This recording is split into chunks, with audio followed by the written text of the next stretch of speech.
What do you think we have conflict most about? Mostly it's me pitching some idea to you and you just saying no. That's not a conflict. It is for me. Hello? That is your internal conflict. I can make it external also. What would you think your conflict style is? When it comes to you, Yeah. ask you to shut up. That's not a conflict style. That's a coping mechanism. Conflict, the topic nobody wants to talk about. It's a bit like Fight Club. The first rule of Fight Club is nobody talks about. Fight Club. Yeah. The myth, especially with Indian teams, organizations, companies, is that teams which don't have conflict work better or are somehow better. I think that's completely wrong. Like us. Or co-founders that don't have conflict. I think actually a sign of conflict is a sign of a good thing. Very true. Because conflict is like a wave, it's coming. You've got to figure out how to ride that wave. Yeah, very true.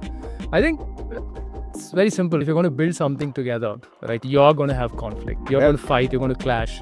But that's not a dysfunction. That's just what happens when passion meets pressure. Conflict between leaders, especially, is not a red flag. Avoiding it is.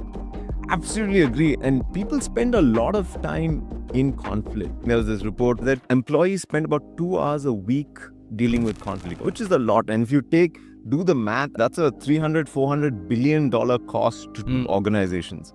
So the cost of avoiding conflict is a huge tax companies and organizations are paying today without realizing it. The problem when you look at the leaders, right, is they don't have a shared language to talk about disagreements, to talk about conflict.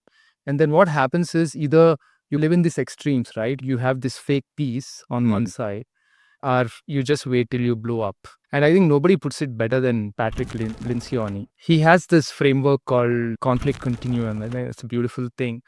And he says in that, on one extreme, you've got, he calls it false harmony. Yeah, artificial harmony, right? Yeah, artificial harmony. He says that people tend to live on that end where you don't talk about conflict. The corporate smile and nod and everything is good. Absolutely. It's calm on the outside and chaos on the inside. Yeah. The other end of it is what he calls mean-spirited conflict. It gets very personal. Yeah. You go from building in public to fighting in public. Yeah. It's, hey, my job role was I handle product, you handle service.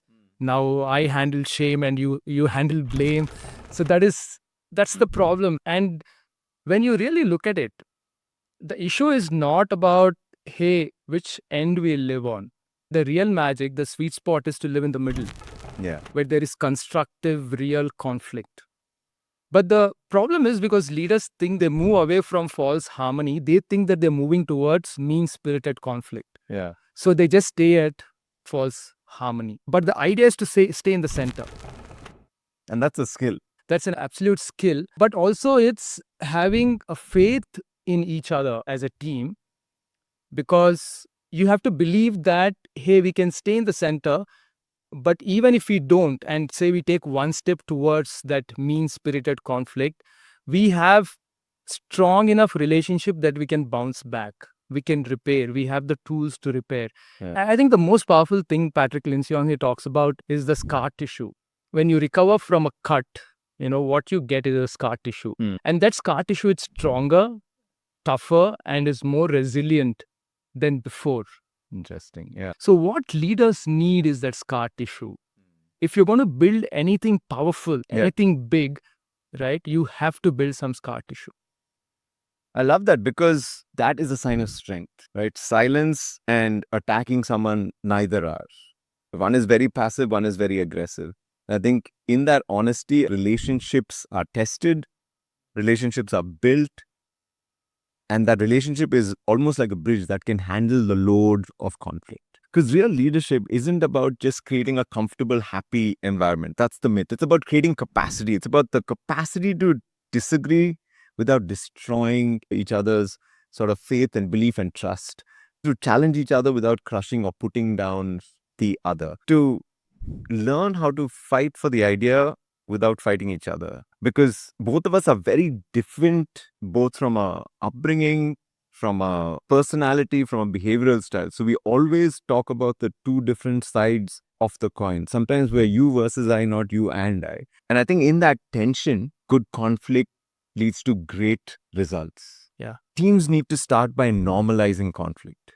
Teams need to start by saying conflict is good, conflict is okay. And I heard of an organization that had a conflict bell. Every time someone had conflict in the team and they'd worked with it, they would ring the bell in the organization and people would cheer. We had that back in the day pre-COVID. Yeah. For teams to be able to figure out how do I separate the issue from the identity. You may completely disagree with me and that's fine. You are not against me.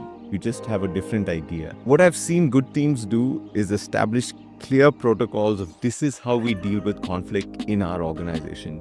Somebody needs to sit down and have that conversation.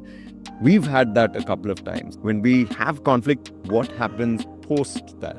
Can we get back to that and actually address it? And that shouldn't be vague, not be respectful, be nice to each other. It needs to be specific. So establish those clear protocols because they are critical to the success. And lastly, I found that when we do have conflict, when we're vulnerable with each other, when you're able to share this really hurt, and I'm able to share that, that really resolves conflict. When egos get in the way, I think teams really struggle. Yeah. Modeling that vulnerability, saying sorry, saying, hey, I went too much to the aggressive side, and then saying, okay, I apologize, I shouldn't have.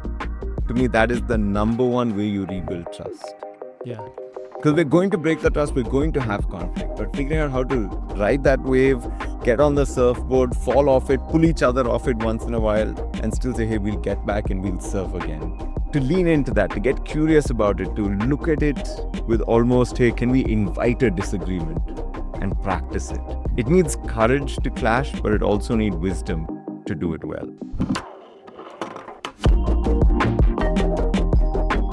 When teams, when people, when founders get there, it's a great one to navigate. We should talk about it. Yep. As long as you shut up.